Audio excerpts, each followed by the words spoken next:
Ooh, I don't want that. I will do the recording, but I'm not going to do it quite yet. So how do I find the recording? Okay. Stop pause. Hi, I'm Gretchen Sable, and I'm the communications director for League of Women Voter Upper Mississippi River Region. Um, our organization is kind of a funny League of Women Voters because we're a ILO, interleague organization, which means that our members are leagues and not people. We have 57, I think, leagues throughout the upper Mississippi, which is states of Minnesota, Wisconsin, Illinois, and Iowa at this point, and more are welcome to join. So if you're a member of a league that's not a member of UMR, we welcome you to join. We do put out we have a website, which I'm just going to share with you for a second here. Our website provides a lot of information about the river. We also have a blog, which I can't show you because all my screen controls are on there. But anyhow, we have a blog and we have a monthly newsletter that has a lot of information in it. So that's some things you might want to look for if you want to learn more about us. Oops, trying to find my Zoom screen again. There it is. All right. So one of the things that we do is we do these monthly meetings, and there we go. Our next monthly meeting will be in February, on February, what was it, 5th? 5th, right? And we're going to be looking at an environmental group called Clean Water for All. We advocate for river issues in our league, in our Upper Mississippi River Region League. And we are working with a group called Clean Water for All, which is working on different acts. Mayor Reynolds is going to talk about the SMART Act. There's also the Mississippi River Resilience and Restoration Initiative, the MIRI Act, and the Farm Bill. Those are three big ones happening right now. And so we're working on those kind of things, and we'll provide more information through these meetings on that now. So there you go. With us now is Mayor Reynolds. Mayor Reynolds is the mayor of Crosse, Wisconsin, a lovely river city located right across from, I'm in Minnesota, so it's just across the border from Minnesota. I've had many wonderful days at the Oktoberfest when I was younger and hiking into bluffs now that I'm a little bit more mature. And it's a great place. And so I don't know if there's anything else. If you read our blog post, which you probably did since you're here, you will see that Mitch has had a variety of occupations leading up till now. So anyhow, so that's that. And I'll turn it over to him. I see. Oh, yeah. Here, Mary Ellen just said that she can't put anything into Q&A, but other people are doing it. So I think that it works. And so Mary Ellen, you'll just have to email me or something. But the rest of you, when you have questions for the mayor, just put them into the Q&A and we'll handle them that way. Okay. I think Mary Ellen couldn't do it because she's a participant. Oh, there we go. I was going to introduce Mary Ellen. That was what she was trying to remind me of. Mary Ellen Miller, wave Mary Ellen, is our president, the president of the Upper Mississippi River Region League. Mary Ellen is in Corydon, Iowa, which is just across the border from Missouri, way down at the bottom. But she's part of the Upper Mississippi River, and we're very pleased to have her. She's a great president. And she has an illness, and so that's why I'm doing the talking. I'm doing the babbling. Okay, now I'll turn it over to Mayor Reynolds to take it on and to tell us all about your city and also how the SMART initiative is going to help. So thank you. Thank you, Gretchen. I really appreciate you having me on and the invitation. It's just a pleasure to speak in front of this group. I do represent a lovely river city. You're absolutely correct. It is a charming place. There's no question. I love it here. I wanted to give some information about the SMART Act. There's a couple of other things that I was hoping to fill in everybody on, but I would really like to answer questions. I love answering questions. I'm not much of a, I actually created with the help of my staff, a PowerPoint presentation of all things, which is not my MO, but I did it anyway. And so I'm gonna run through that, but then I really would welcome any questions that anybody who is on has about Smart Act or any of the other initiatives that MRCTI is involved in. And I am the Wisconsin chair of Mississippi River Cities and Towns Initiative. It's a group of 102 mayors up and down the Mississippi from Minnesota to Louisiana. And there are 10 state chairs. I am the Wisconsin chair. And this group of mayors was formed 10 years ago. In fact, we just celebrated our 10th anniversary in St. Louis earlier this year. It was formed 10 years ago so that all of our communities up and down the Mississippi River would have a unified voice in talking about the Middle American region, the Mississippi River Basin, with a unified voice. So that's what our group does, and has had some significant successes in legislation, and we plan to have more. So I will we'll talk about Smart Act here. I do want to, as part of this group, I'm actually heading to Washington tomorrow to, well, usually when we're talking about the Mississippi River and infrastructure and disasters and things like that, it usually has to do with water and high water. And right now, the thing that we're dealing with that is more impactful is low water caused by drought. And so I am going to Washington tomorrow so that we can address the lack of a national drought policy and talk about some issues related to that. There's a significant lack of ability of the Army Corps of Engineers just to do some basic functions in responding to an emergency, which this is. For those of you who are not aware, we have barges. The barge traffic on the Mississippi has been severely curtailed by low water, primarily on the lower Mississippi. And we have barges that are running very light at 50% loads and things like that. And so we have a backup of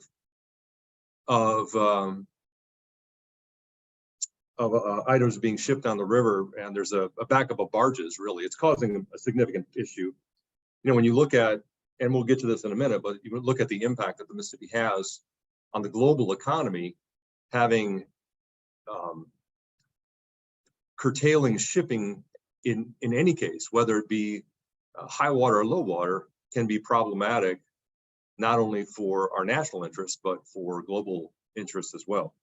So I'll get to that in a minute, and I will fill you in on what I hope to do when meeting with some folks out in Washington starting tomorrow and through Wednesday as well.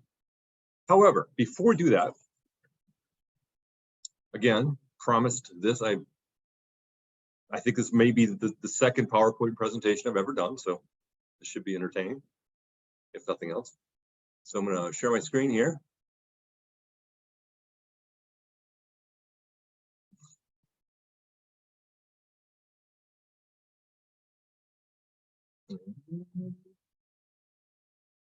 All right, there we go. I'm just going to assume that everybody can see this and run with it until I get a no. You'll need to do that change display settings one more time. Oh, okay, all right.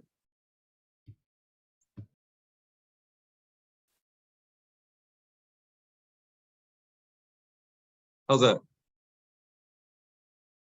Does that work? Yes, it works fine. Thanks. Okay, great. Just waiting for the thumbs up. All right, perfect. Well, again, thank you for having me. And I need a title for my slide presentation, and so I happen to be having a conversation with a friend of mine. We were talking about camper vans and how fun they can be, and I was reminded of the for those of you who remember the Chris Farley skit on Saturday Night Live about 30 years ago. Chris Farley is a motivational speaker, Matt Foley, and he's talking to a couple of kids and talking about how he lives down in a van down by the river. And so, for lack of a better title, that's what I threw on here. Anyway, first one of the things when I was talking about drought and how significant it is to have a low water periods on the river as well as high water periods, is that it significantly curtails activity on the waterway, which again has an impact not only in our nation, but and the middle region of America, but throughout the world as well. I'm sure many of you are aware. I'm not going to read through these, but I mean, you could see the impact that shipping and commerce on the Mississippi River has globally. I think one of the most significant, when we talk about drinking water and the need to protect the river as a water resource, you look at the numbers of people that get their drinking water from the Mississippi River, talking 20 million people. That's a big number. And then you think about all of the people in the world who consume goods, especially agricultural goods that are produced in the United States that are shipped on the Mississippi River. And that one piece there that says, 1 in 12 people on the planet consume commodities grown within the Mississippi River basin. It's really telling how much commerce has the Mississippi River at its core.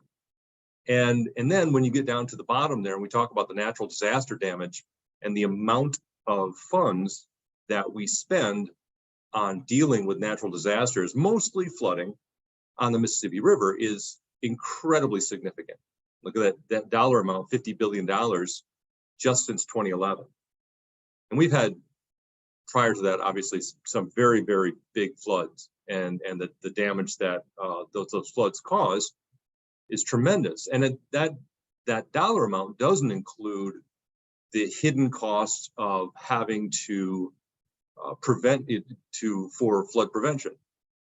So as we look at the economic impact that shipping and commerce has in and around the Mississippi River basin, it's easy to see why there is a need to have a consolidated national policy, not only on drought, but on infrastructure improvement in general on the Mississippi River, which brings us to the SMART Act. Now, for those of you familiar, the Safeguarding the Mississippi River Together Act was introduced in the 117th Congress, and these are the reasons for the SMART Act. Largely are these. Again, it's important to remember that infrastructure, just in terms of commerce, is incredibly important. And that can be anything. We have our lock system dates back to the 1930s. And updates are incredibly expensive. On Lock 25 right now, I think there's a project it might still be in the planning and design phase, but it's going to run upwards of $2 or $3 billion to extend that lock, one lock on the Mississippi River, to extend it from 600 feet to 1,200 feet, just to make it more efficient so that we can more easily transport goods up and down the river. But that's not the only reason why it's consolidated and cohesive national strategy on infrastructure in the river is important. It is also, as these bullet points suggest, when you look at the amount of water and you look at the amount of wildlife habitat and the recreation that goes on in and around the river, and again, we go back to the drinking water and the amount of impact that the river has, the Mississippi River has on communities up and down the river, just in terms of flooding. It is so significant that without a national policy, we chew around the edges of this incredible waterway through the middle of our nation, but we don't comprehensively deal with issues like water quality and/or flood mitigation and prevention, and even the wildlife habitat. And I think that it's important, when we look at the SMART Act, it's important to remember that this came about because we needed that cohesive, comprehensive national policy, national act to address some of these issues. Now, the SMART Act, at its core is about bringing federal dollars to bear on this, to deal with these challenges on the Mississippi. And some of the things that it would bring, it calls for $500 million worth of per year for 5 years to fund grants and studies for maintaining the river. That's among the most significant parts of this, is that it really allocates a significant amount of funding to addressing major concerns all up and down the Mississippi River. It and then creates a management plan for the river as well. And that's something else that's been lacking. Again, that cohesive plan for the Mississippi River. So it is a the goals of the SMART Act, the purposes of the SMART Act to address some of these issues are many, and I think that it is it's essential that whether in this form or a new form that Congress eventually adopts this. Now, as an update, I just want to make sure that we talked about the SMART Act. There have been some changes, let's just say, in relation to the potential for the SMART Act to be approved as it was introduced. And at this point, the SMART Act is going through a bit of a, I guess you call a retooling. And there is a reevaluation, getting new partners together. It will be reintroduced in the new Congress as something new and updated. So as it stands right now, although these needs are substantial and essential or are significant and create a situation where we need the SMART Act or a SMART Act, it probably will not. It will not. I'm not sure what it looks like in the future, but it won't look like what it looks like now. The text that it has now will change. Now, with that said, language in the SMART Act that as it was introduced was used to get a $90 million ecosystem restoration program into the Senate version of the Water Resources Development Act. And that is expected to pass in the coming weeks in this lame duck. And with that, there we'll be seeing I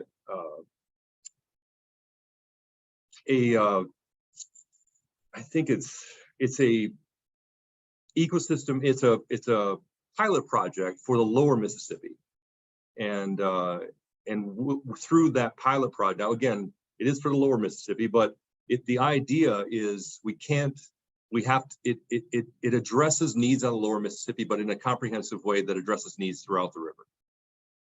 But so the language in the SMART Act was used to get that $90 million pilot program into WRDA. And again, we anticipate that should pass the Senate here in the next coming weeks. And therefore, part of the SMART Act, if not surviving in whole, certainly should be adopted in part through WRDA, and then we will continue to work on a new SMART Act in the new Congress. So now, when I look at, oh, by the way, wait. Oh yeah, that's La Crosse, in case you're wondering. That picture right there, that's La Crosse. For those of you who haven't been here.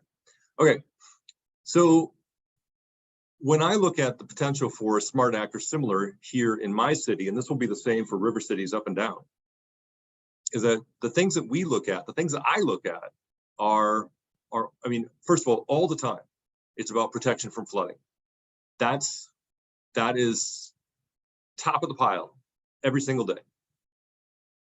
And in fact, the picture you see on the slide there is a piece of infrastructure called Pamel Creek.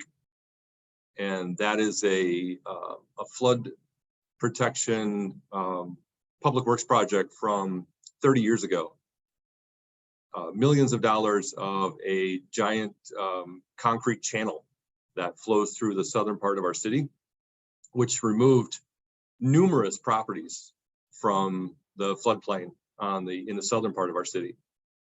So this is the type of infrastructure that through a significant spending plan, whether that might be through the SMART Act or through infrastructure bills that we've seen passed recently, the IIJA as well as BIL. When we look at these types of infrastructure spending plans, we're looking at maybe not building another concrete channel through the southern part of our city, but doing projects like that in a way to not only protect from flooding, but remove homes and businesses and all sorts of structures from the floodplain, so that we can, for every city or every town or village that's along the Mississippi River or elsewhere that's in a floodplain, dealing with these issues can be very significant. The issues that in terms of addressing floodplain through with FEMA and dealing with NFIP to make sure that we can still make sure that people can continue to insure their homes and businesses, and that we can continue to use to maintain our properties. So that's top of my mind all the time. But other things that when I look at it from a city perspective or from a regional perspective is that when we improve infrastructure on the Mississippi River, we're also improving access for commodities to flow up and down the Mississippi. So that means that we have easier routes for farmers to get their products to market, because what ships down the river are agricultural commodities from Wisconsin, from Minnesota, from Iowa, and elsewhere. And if we can improve infrastructure, we can improve efficiency and decrease costs for farmers, improve access to not only domestic markets, but foreign markets as well, thereby creating a pathway for farmers of all kinds to thrive, but especially those that in those larger commodity markets like soybeans and corn. Infrastructure impacts of the SMART Act can also improve tourism and recreation. Among the things that, and again, one of the things that I'll address when I'm in Washington beginning tomorrow, one of the impacts that we saw through low water this year was, as you may know, there are now 3 cruise lines that are on the Mississippi. Among them, Viking, which just started this year. They had to significantly change, and La Crosse is one of the stops for Viking. But they had to significantly shorten their schedule because at a certain point, the river becomes not navigable by larger boats. Just like you have to lighten the load for barges, the draft on river boats can be pretty significant, and it's difficult to get up and down the channel, but also difficult to dock in places like La Crosse. And so that had an impact on our economy locally, but for every community where a riverboat stops in these 3 different cruise lines, it decreases the ability to welcome a tourism economy. Also, recreation. We think of recreation. The water can be used. Mississippi water usage is tremendous for just in and around La Crosse. I mean, the fishing and hunting certainly, but also the tremendous amount of water sports that people engage in, whether it be through powered water sports or non-powered water sports. It is all of that can be improved through improved water quality as well as improved access and things like addressing erosion and issues like that. And of course, that the creation of that safer and cleaner drinking water supply. Part of what was so important about the SMART Act is really addressing that and understanding how significant that is. I mean, when you, again, talking about the 20 million people that get water from the Mississippi River, addressing water quality and improving water quality means that those people receiving their water they have they have better access to clean water because the process for making that water clean and available becomes easier and more efficient. And certainly we talked about improving habitat as well, but far from just the desire to improve habitat to, improve bass fishing. It just I believe it is incumbent upon all of us to improve habitat for fish and wildlife, just because it's important to do for the benefit of fish and wildlife. At any rate, so when I look at our local impact, I'm thinking about those types of things, and now those types of issues can be addressed up and down the river. It's not just the city of La Crosse, but that's primarily certainly where my concern is, generally speaking. So, and in La Crosse now, again, whether it be SMART Act or we'll be looking at infrastructure bills like IIJA or BIL, the bills that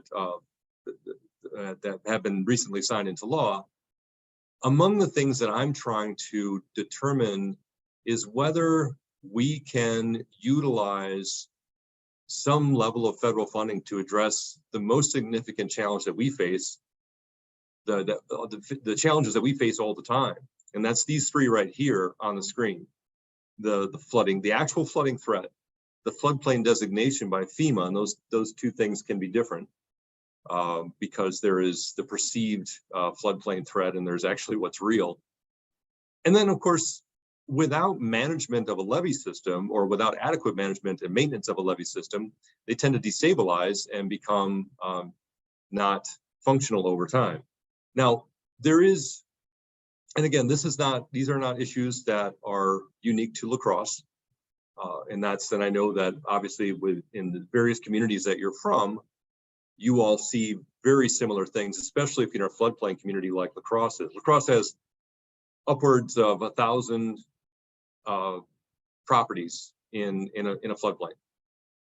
And they're primarily grouped together in the north side of our city, but they tend to be, they're in other places as well.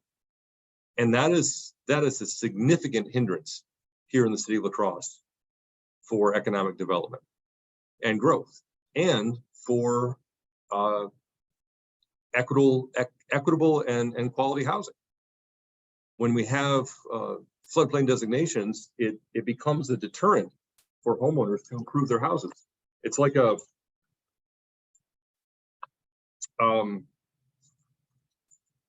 becomes a disincentive. So the federal regulations on how home improvements, and those of you who are familiar with floodplains and FEMA understand this, that primarily the federal regulations, which are driving the bus here, discourage reinvestment in properties because you're limited to how much you can improve a property that's in a floodplain. And so from our standpoint, from the city of La Crosse, if homeowners or business owners are not investing in their properties because of floodplain restrictions, then the city loses out because on a larger scale, the neighborhoods are not seeing investments either.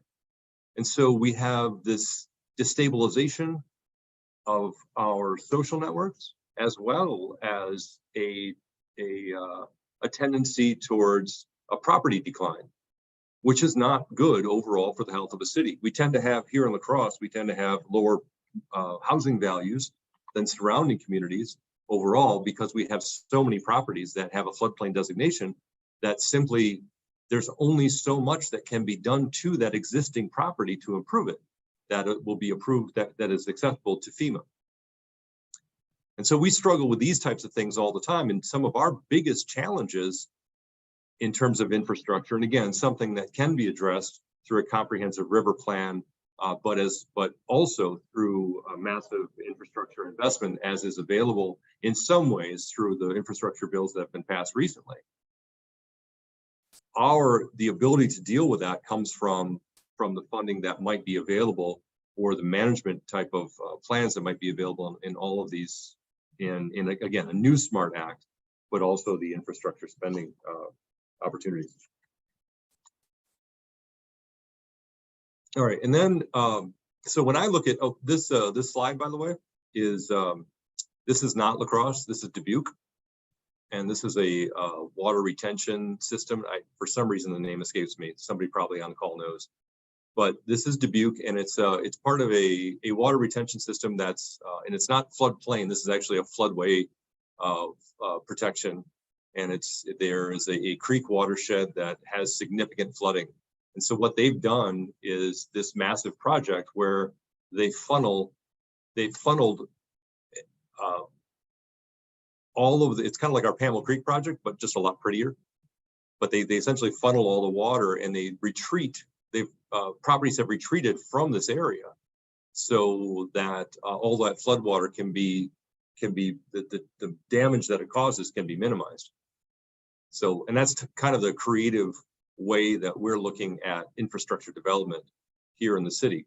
And this is like water retention projects is one of them. That's one of the things that we're looking at.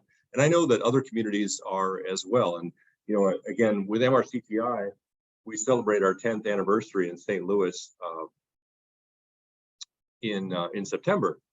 And one of among the things that we talked about as new opportunities for cities up and down the river is the ability to fund projects that are maybe not exactly like this, but projects that store floodwater so that we are lessening the impact of floodwater damage all up and down the river. And some, you know, some communities have much more significant issues even than La Crosse does. East St. Louis comes to mind.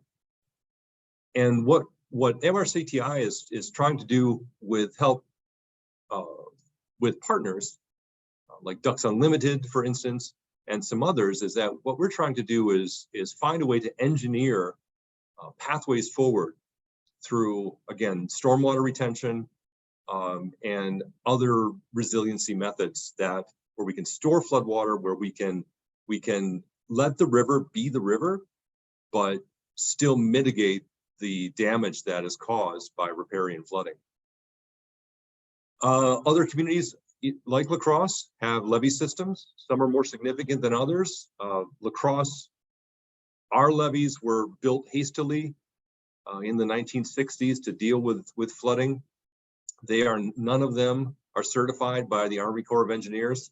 We have almost 5 miles of levees, and they neither prevent our homes from being in the floodplain, nor are they certified by the Army Corps of Engineers. So what we're doing right now is a levee study on all of our levees to determine what pathway we have forward. You know, levees, regardless of how you build levees, they're only going to protect so much. They're not meant to provide absolute protection from flooding. And there is always a possibility that a high water event can overtop the levees. Anybody who is familiar with New Orleans knows that, or any other place where you've had levees that have been overtopped. So we know that, but that doesn't prevent us from evaluating them and seeing if we can improve them, because they do provide some level of protection from flooding, even though they don't really create a significant pathway for homes to emerge from the floodplain or for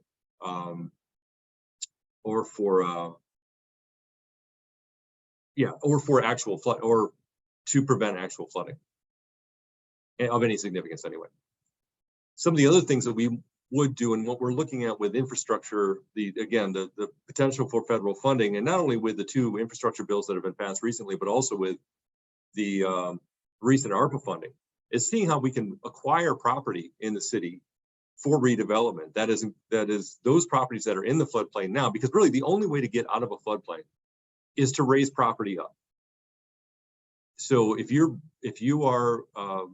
at base flood elevation or lower, then your properties, there's only so much you can do to mitigate the impacts of not only flooding, actual flooding, but the impacts of the floodplain designation.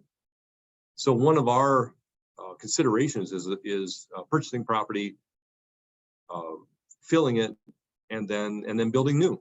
Or and that's the other option, is what's next is purchasing property and bringing that, removing the structures that are on that property. In other words, retreating from the floodplain and returning that property to wetlands, which other communities have done. And that has happened repeatedly around waterways where significant properties are in the floodplain. And then, of course, again, this all involves filling the land for redevelopment. If we could take all the hundreds and hundreds of properties on the north side of La Crosse and lift them all up by 6 feet, then I think I just picked that number. I don't actually know what it is.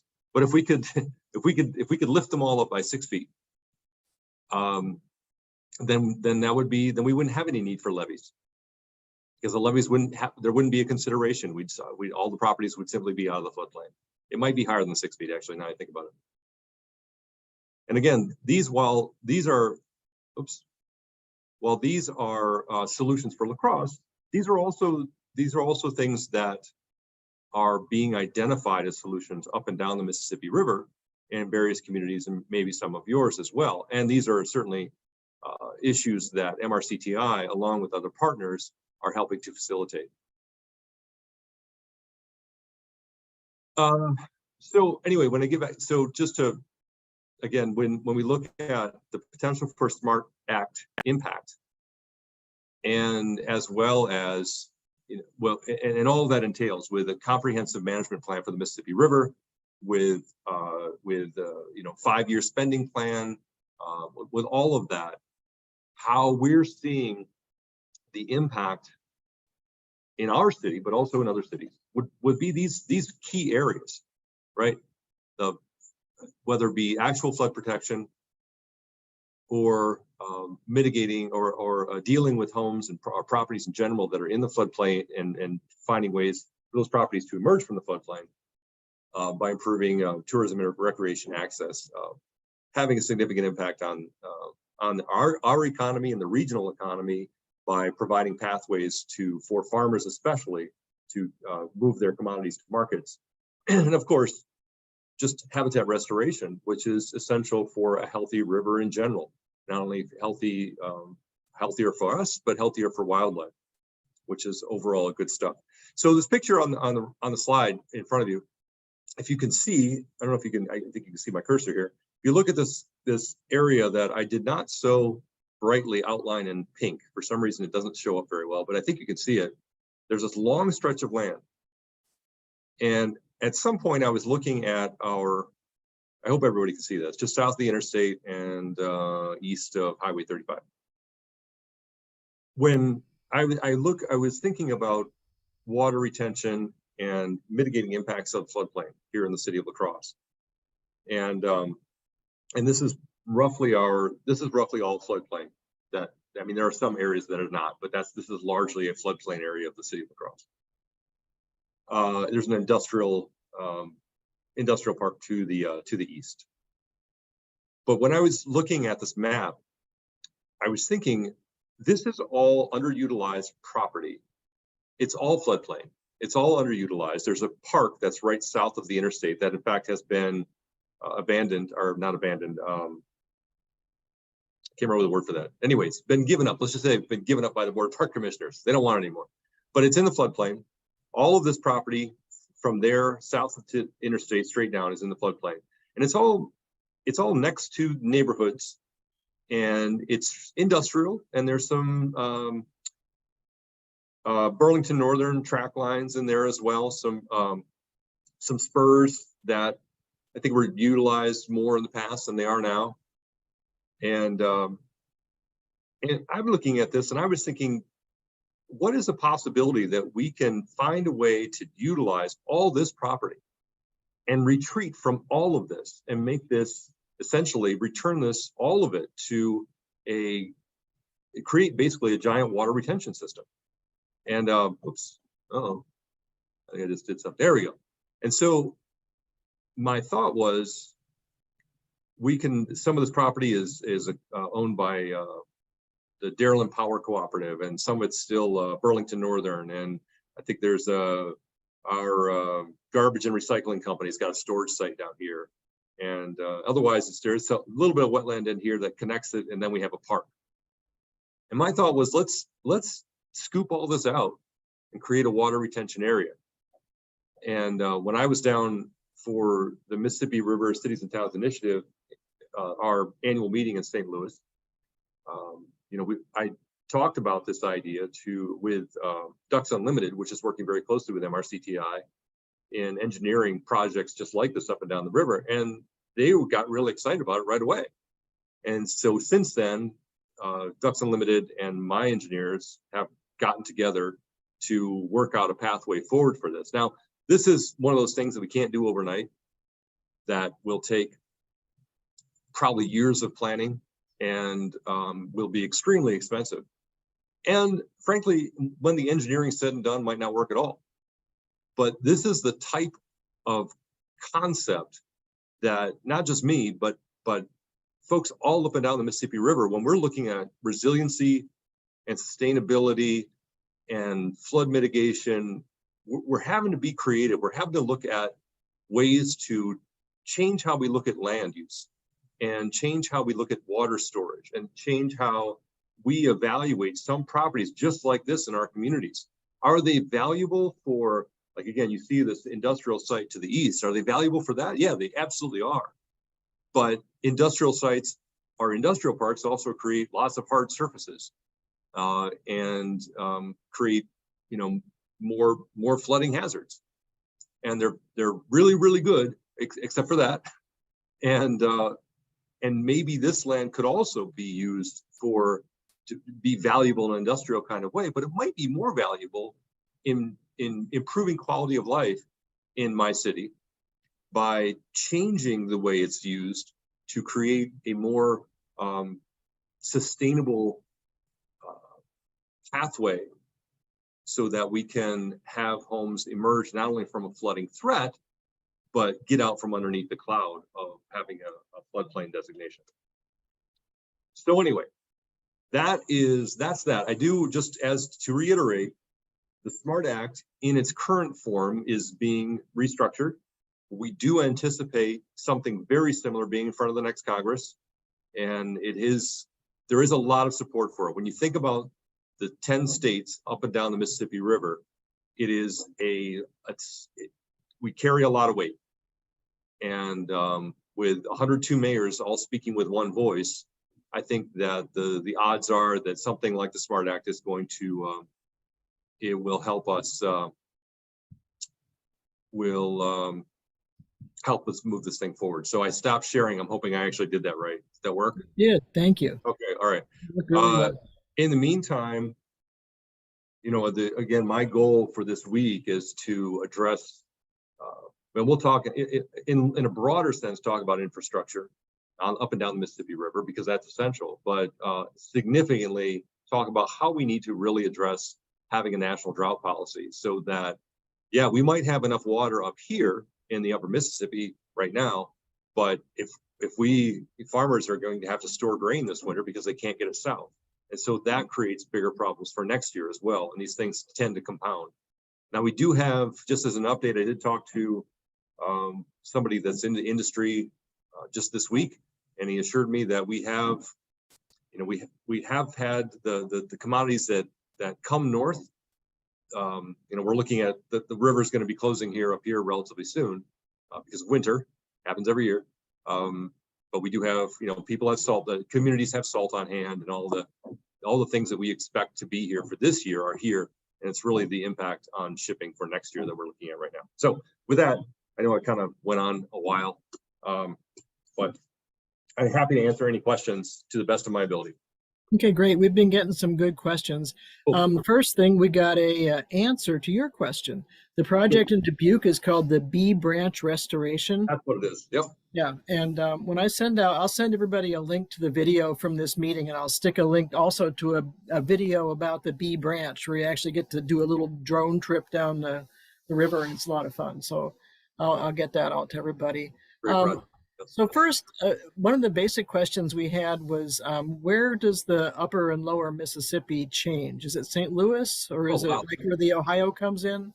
I think that in general, I believe We look at St. Louis. Okay. Yeah, I'm gonna. Well, that's Yeah, fine. I was just, pretty it sure. was a curiosity when we were thinking about projects, Yep. because it leads into one of the next questions. And I forgot to say that the LWV of St. Louis just joined us. So welcome, LWV St. Louis. So anyhow, here's one of the questions. Do you have the natural disaster damage costs? Does more happen in the upper Mississippi versus the lower Mississippi? And so, you know, in the upper Mississippi, we have more natural areas and they're more levied. In the southern, do you know where there's more damage from floods? My understanding is that the majority of river disaster damage is in the north. And that, I mean, when you look at the river, it makes a lot of sense, because when you look at the river, the flooding from the river is because it's so much wider when we go south, that the higher water doesn't have as much of a significant impact. I mean, you look at the damage, what was the, I think it was Dubuque actually, that had, I got to think what year that was. I don't remember now. Relatively recent, but where there was, you know, billions of dollars of damage. And that's true. And we haven't had a significant impact here for riparian flooding. When we have, you know, we have some flash flooding because we're at the foot of the bluffs, but that is, but I would have to do some more look at that. Obviously, when we look at damage from you know, other disasters like hurricanes, obviously those dollar figures are much more significant at the mouth of the river. But Yeah, I think that question was trying to get into the impacts of levees too. You know, when you have levees, it changes the floodplain so much that there's no place for the water to go. Right. So it would back up upstream too. And that would create more issues going down. So I know that there's been a lot of concern about the levee height and jurisdictions that have not followed the requirements for levee height. And yeah, and you know, we sign off here, I'm going to play 5 Feet High and Rising by Johnny Cash, so we can all think about that while we're going out. It's funny because when you look at our levees, you know, the levee system is great, but you know, there are breaches in the levees, right? And it's just their natural. We don't have a ring that goes around the city. There are roads that go through the levee areas, and so they're not. You have to temporarily block these access points. Railways too, like Canadian Pacific and Burlington Northern, both go through the city of La Crosse, and they're not constrained by they don't go over levees. And so any amount of any levee system in the city of La Crosse would be breached by high water simply because of those pathways that exist currently through the levees. Let's see here. Another question was about the MRCTI.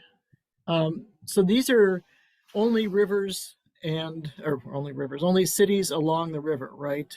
With actual borders. Yeah, right. They're Mississippi rivers. Mississippi River mayor-led communities. So it doesn't include, you know, there's numerous. Obviously, there are numerous communities up and down the river that are villages or that are led by a city manager or something.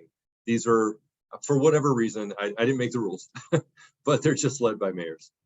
Okay, and it doesn't include cities on tributaries like Iowa City or places like that, right? No, and which is interesting because that would obviously speak with a much broader voice, but then it also the needs of a community, say along the Rock River, would, although in the basin, wouldn't necessarily have the same needs on a national level as a community along the Mississippi. Yeah, I know that our groups first started in 2015, and in 2016 I was in Cedar Rapids, a big flood there, and watched them trying to, you know, hold the Cedar River back. Yeah. And so it's not just you guys that have the issues. Yeah. Let's see here. I'm scanning down through the questions.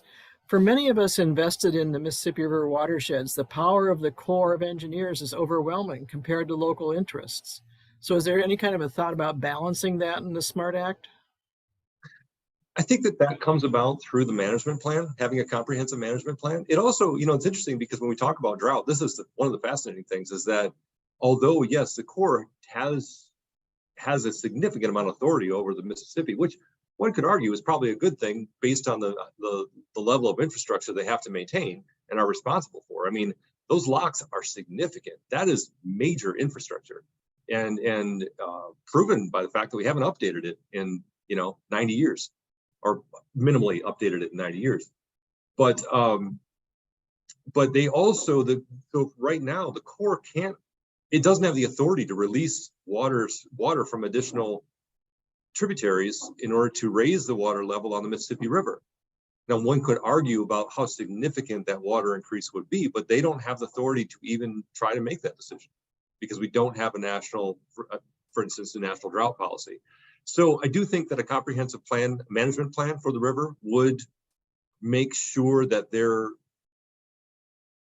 that at least that appears to be, the Army Corps of Engineers appears to be more in check, if you will.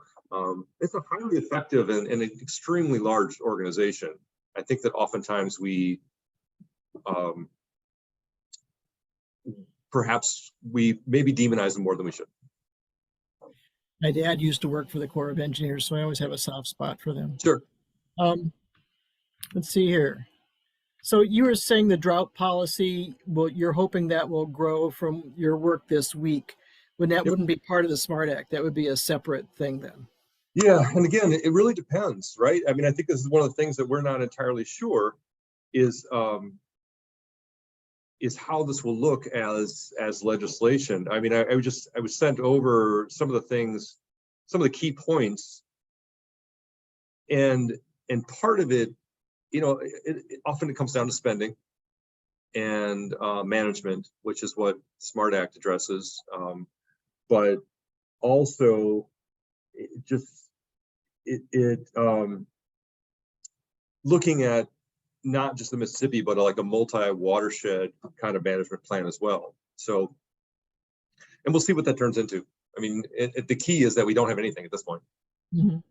Would there be chances for public participation in some of these plans as they're developed? Oh, I think always. There's no question.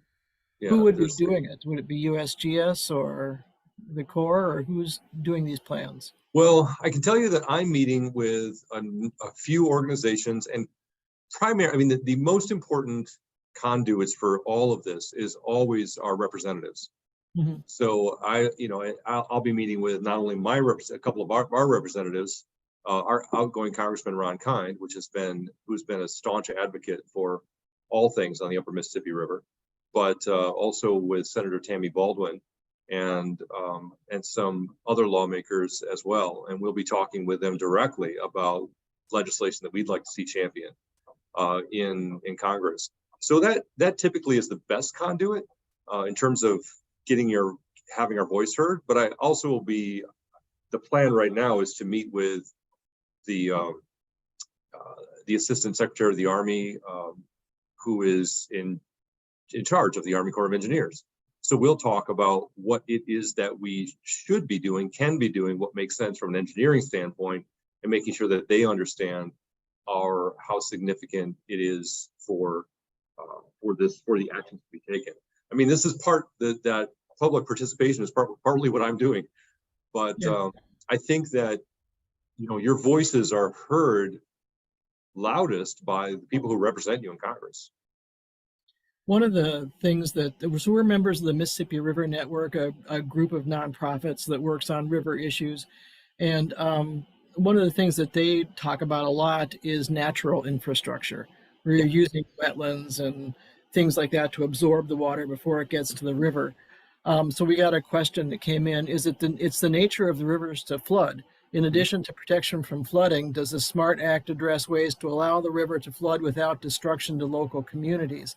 So you'd be using that kind of natural infrastructure. How's that addressed in the Act? Yeah, and that's part of and part of what the SMART Act does is focus on, again, it's creating a management plan, and part of that would address those types of issues, planning for that type of. And I talked about water storage up and down, and work that's being done right now on that as well. Water retention, water storage, being able to let the river be the river, mm-hmm. but be able to adapt to that, because the river in and of itself just does what it does, and we're really in the way.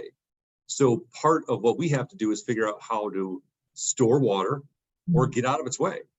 And so having that comprehensive plan to address both of those things, I think is, absolutely essential.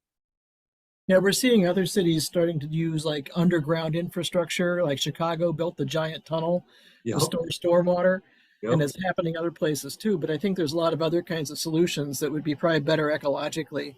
Oh yeah. Well, when you look at, you look at, go in the Upper Mississippi Wildlife Refuge, just get up in the air and look down and look at all of that space, all of that water storage that's there. That's kind of a model for other water retention areas. It's just that we inhabit those areas right now, and so it makes it a little bit more challenging. Well, let's see here. Got a couple of thoughts about Hurricane Katrina. When I was in New Orleans looking at the massive damage from Hurricane Katrina, the levees gave way with the force of the hurricane and caused massive damage.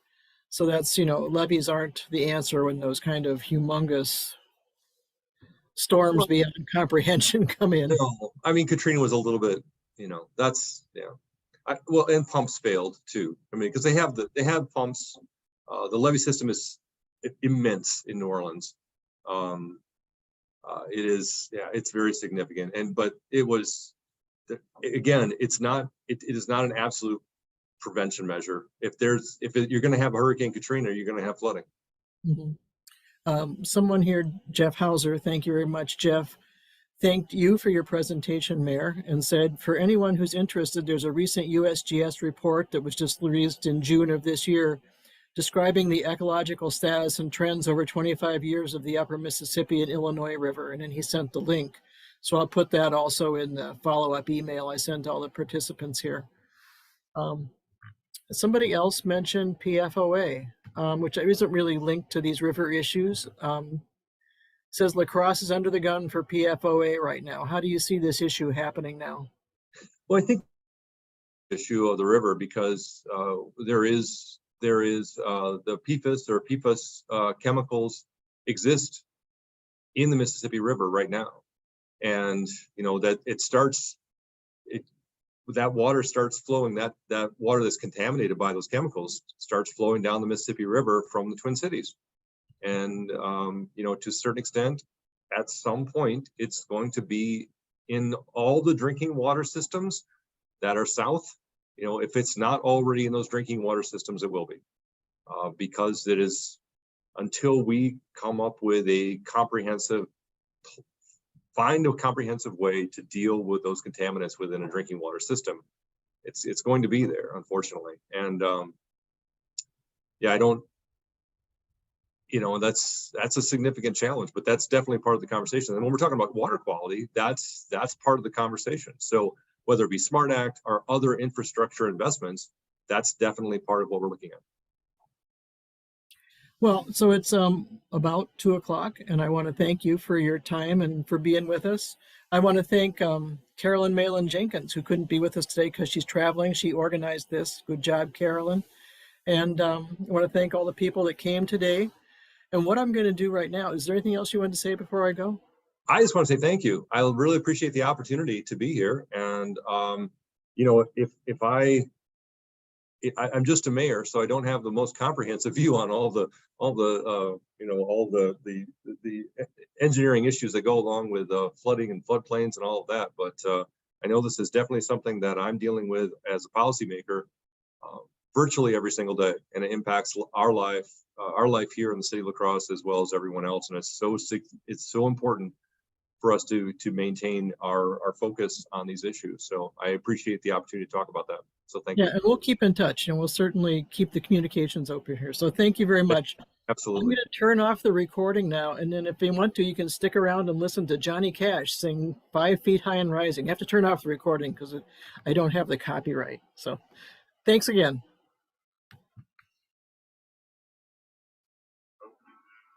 2, 3, 4, 5 feet high and rising. One of the 5, he had to get up. Swell. Roll. How high is the water, Mama? I wrote this 25 years later. 2 feet high and rising. How high is the water, Papa? She said it's 2 feet high.